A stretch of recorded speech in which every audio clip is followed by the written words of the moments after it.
Sa tradisyon ng Kristyanismo, naniniwala ang marami na may mga pagkakataon na maaaring makaharap ng tao ang isang anghel na kumikilos bilang tagapagdala ng mensahe o gabay mula sa Diyos. Bagamat hindi madaling malaman agad kung isang anghel ang iyong nakasalamuha.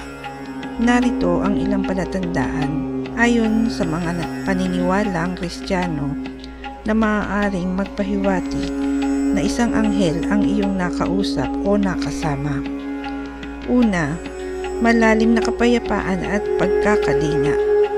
Ang presensya ng isang anghel ay madalas na nagdadala ng kakaibang kapayapaan at kalma, lalo na kung ikaw ay nasa gitna ng alalahanin o pagsubok. Maaari kang makaramdam ng isang tahimik at katiyakan na hindi mo maipaliwanag. Pangalawa, bigla ang tulong sa pagsubok.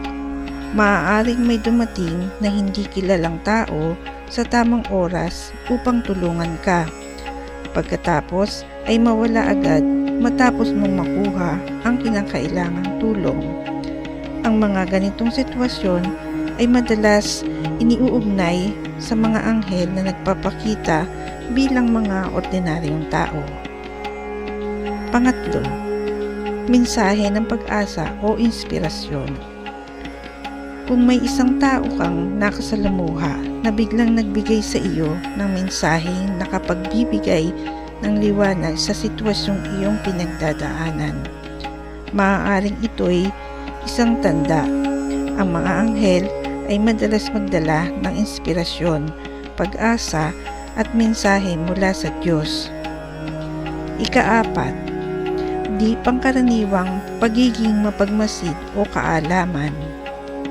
May mga pagkakataon na ang isang tao ay tila alam ang mga bagay na hindi mo ipinahayag o nagkaroon ng malalim na pangunawa sa iyong kalagayan nang walang anumang paliwanag. Ito ay isa sa mga sinasabing paraan ng anghel na kumikilos upang magbigay ng gabay. Ikalima, pagkakaroon ng maliwanag na pag-iisip o katalinuhan. Ang pakikipagtagpo sa isang anghel ay maaaring magdala ng mga malinaw na kasagutan sa mga tanong na matagal mo nang iniisip. Parang bigla kang magigising sa bagong pag-unawa o kaalaman matapos ang iyong pag-uusap. Ika-anim, pakiramdam na may ibang presensya. Minsan, kahit hindi ka sigurado, maaaring maramdaman mo ang kakaibang presensya. Parang may isang tao o bagay na mabait at mabuti sa paligid mo. Ang presensya ng isang anghel ay maaaring magdala ng di pangkaraniwang damdamin ng kalapitan sa Diyos.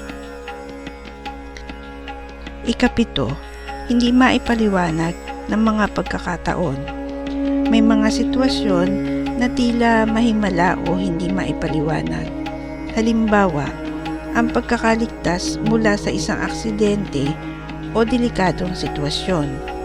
Ang mga Kristiyano ay madalas naniniwala na ang mga ganitong pangyayari ay may mga gawa ng mga anghel na tagapag-alaga. Bagamat hindi natin kayang makita ang mga anghel gaya ng karaniwang tao, may mga pagkakataon na maaaring ipahayag nila ang kanilang presensya sa pamamagitan ng aksyon, pakiramdam o mensahe. Mahalaga rin na magdasal at humingi ng karunungan mula sa Diyos upang makilala at maintindihan ang mga ganitong karanasan. Kung may nararamdaman kang kakaiba o nagtatanong ka kung ang isang tao ay maaaring isang anghel, ang pinakamagandang gawin ay ang manalangin, magpasalamat at hilingin sa Diyos na patuloy kang gabayan sa tamang landas. Narito ang isang ideyang dasal para sa isang anghel na maaaring nakasalamuha mo. Panalangin ng pasasalamat para sa anghel ng Diyos. Aming Diyos na makapangyarihan sa lahat, salamat po sa iyong walang hanggang pagmamahal at pagkalinga. Sa iyong kabutihan, ipinadadala mo sa amin ang mga anghel upang kami gabayan, ingatan at ipakita ang iyong kalooban. Panginoon, kung sa mga nakalaang araw o sandali ako'y nakasalumuha ng isang anghel na iyong isinugo, ako'y lubos na nagpapasalamat. Marahil hindi ko napansin o lubos na naunawaan ang kanyang presensya. Ngunit alam kong siya'y nagsilbing tagapaghatid ng iyong liwanag at pag-asa. Salamat po sa mga gabay at proteksyong ibinibigay mo sa pamamagitan ng iyong mga anghel. Naway palagi kong maramdaman ang iyong patnubay at pagmamahal at naway magawa ko ring maging instrumento ng iyong kabutihan sa iba. Ipinapanalangin ko rin ang lahat ng mga anghel na iyong ipinadala upang magbantay at gumabay sa akin, sa aking pamilya at sa lahat ng iyong mga anak. Loobin mo na sila'y patuloy na maging tagapagtanggol at tagapaghatid ng iyong biyaya sa aming buhay. Sa ngalan ni Jesus, aming Panginoon at tagapagligtas. Amen.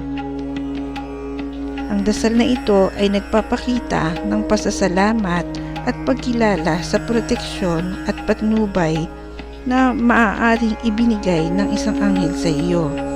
Naway magpatuloy kayong gabayan ng mga anghel ng Diyos sa inyong buhay.